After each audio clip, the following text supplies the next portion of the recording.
Dear listeners, welcome to this special journey. Today we dive deep into one of humanity's oldest, greatest, and most mysterious questions. Who is God? And what does it mean that God is one? Throughout all times and cultures, human beings have searched for the origin, for the one behind the many, for the mystery that upholds and permeates everything. Sometimes we call him God, sometimes the absolute, sometimes the source, sometimes simply the one. In this video we will walk through different traditions, the deep mysticism of Sufism, the silence of Buddhism, the words of the Bible and the prophets of Israel, the voices of philosophers through the centuries. And each time, we return to the same truth: God is one. The one who is always one. The ancient longing for the one.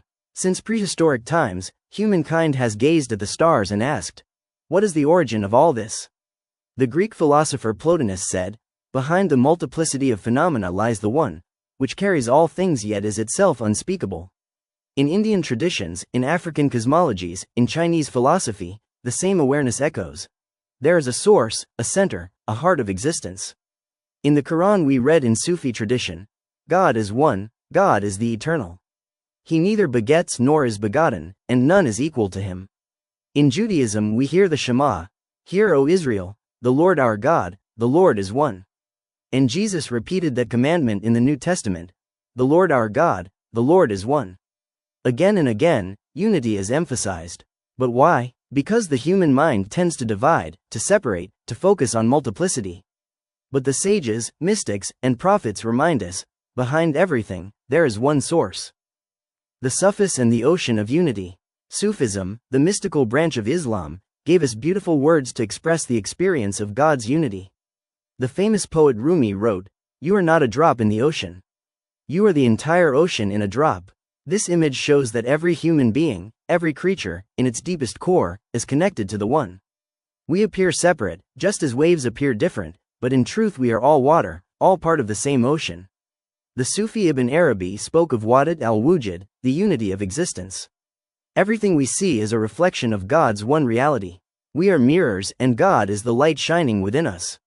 When a Sufi prays or meditates, he tries to lift the veil of multiplicity and experience unity. The goal is not to achieve something new, but to remember what has always been true. La ilaha illa Allah, there is no God but God. Buddhist silence and the nameless one. But what about traditions that do not even speak of a personal God, such as Buddhism?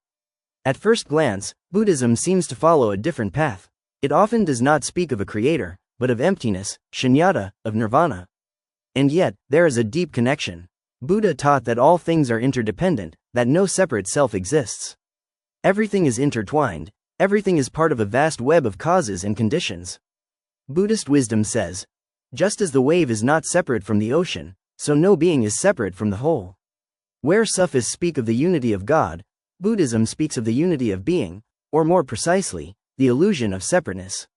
The silence of meditation brings the practitioner back to that one reality beyond words. The Jewish tradition says, his thoughts are not our thoughts. And Christian mystics speak of the cloud of unknowing. This means, we cannot fully comprehend him. We can only glimpse, through metaphors, through symbols. But in that mystery lies the beauty.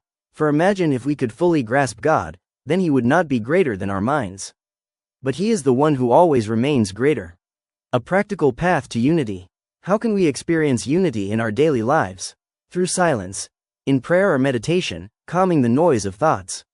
Through love. For love unites, and love is the language of the one. Through justice. For if God is one, then humanity is one family.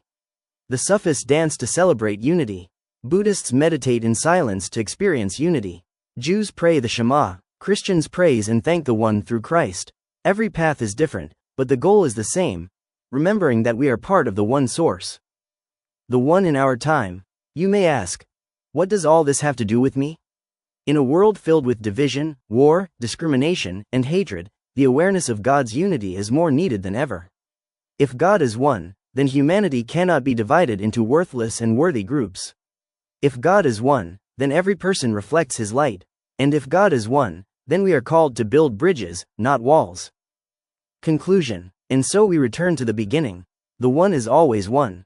Whether we listen to Sufi poets, to the Buddha, to the prophets of Israel, to the words of Jesus, or to the philosophers, the same song resounds. There is only one. The one who carries us, who calls us, who surpasses us, and yet is closer than our breath. The one who is not divided, but unites all. The one who is always one.